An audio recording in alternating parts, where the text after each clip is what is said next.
Welcome to Take 5, your 5-minute inspirational message from Solid Rock Drogheda.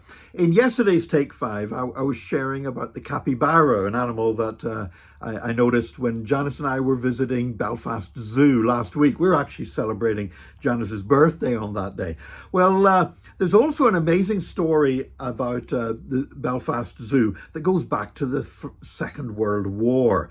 That in 1941, whenever the Blitz was taking place and the Luftwaffe were bombing Belfast, the RUC came in and shot dead 23 animals in the zoo, including tigers, hyenas, and stuff like this.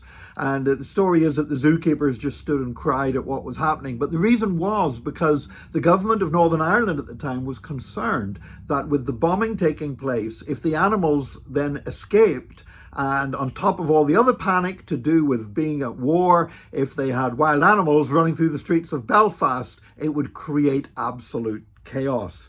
And there was a lady called Denise Weston Austin, who was one of the first female zookeepers, and she decided that she wasn't going to allow the same thing to happen to a baby elephant, because there was a baby elephant called Sheila, an elephant calf.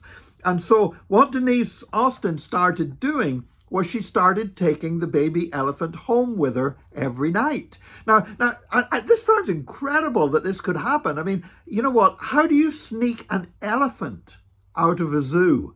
But this lady did it night after night. She would take the elephant home with her and keep it at the back of her house.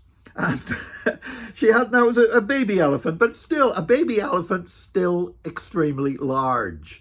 And so here you've got Denise Austin. Every night she's got this elephant calf and she's taking it home from the zoo and keeping it behind her house. And she had some relatives who owned a farm, so they provided hay. And so actually the elephant got better quality food at her house than it had been getting at the zoo. And I don't know how long this went on for, but eventually it all came to light because there was a dog barking that scared the elephant, and the elephant went on a wee bit of a rampage and went charging through people's back gardens, and somebody called the police and everything else, and the elephant was taken back to the zoo, and Denise wasn't allowed to take the animal home anymore.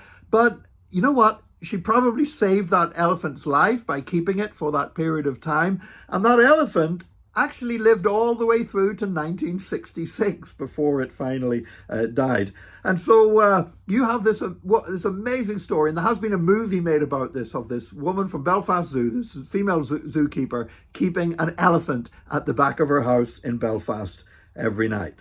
You know, I was thinking about that and just thinking you could be walking down that street in Belfast, and you know what? You looked at the front doors of all the houses and you never imagined what was going on at the back of one of those houses, that there, of all things, that there was an elephant there.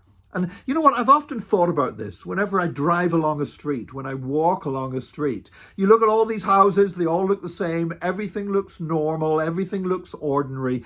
But we have no idea what is going on behind those front doors. We have no idea what's going on in people's lives.